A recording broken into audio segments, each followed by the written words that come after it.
United Dominion of India will be given independence as and when the appropriate time comes. In the meanwhile, two constituent assemblies will frame the constitution.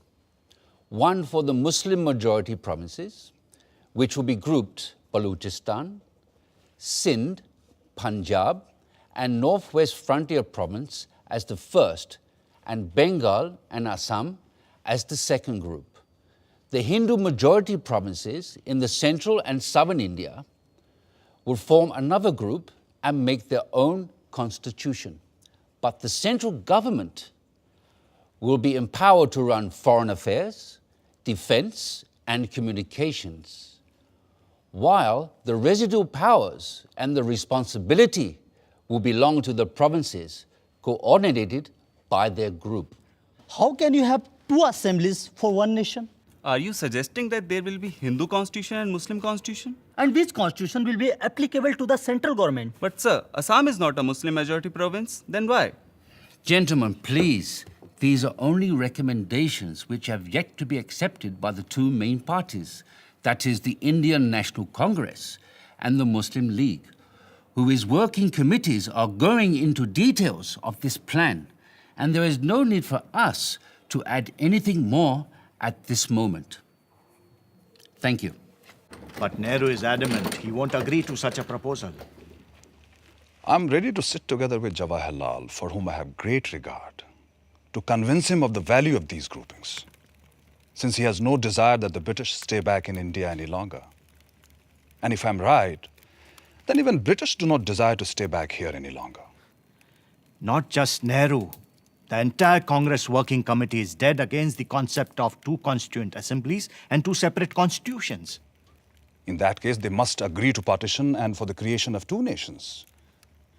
Because the only way I can agree to one union of India is if Congress agrees to two groups, as proposed by me.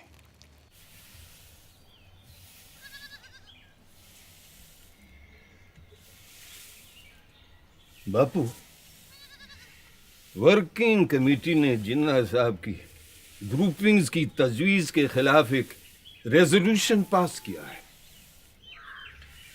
The Congress Working Committee agree that the groupings will hinder the concept of a united India and rejects any such demands put by external pressures which will hinder the working of any body constituted to decide the future of an independent country.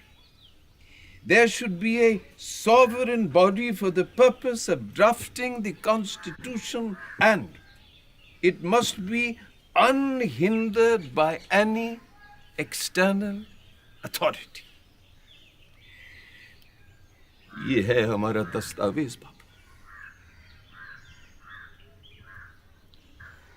हम अपने देश का बंटवारा कभी कबूल नहीं कर सकते।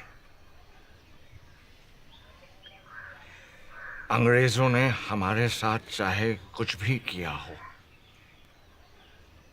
उनके कैबिनेट मिशन ने अपना काम पूरा कर लिया है और अब उन्हें जल्दी है कि वो हमारी छाती से उतरें और जाएं। अब ये हम पर है कि हम कैसे अपनी इस दुखी अभागी धरती को सुखी और भाग्यशील बनाएं।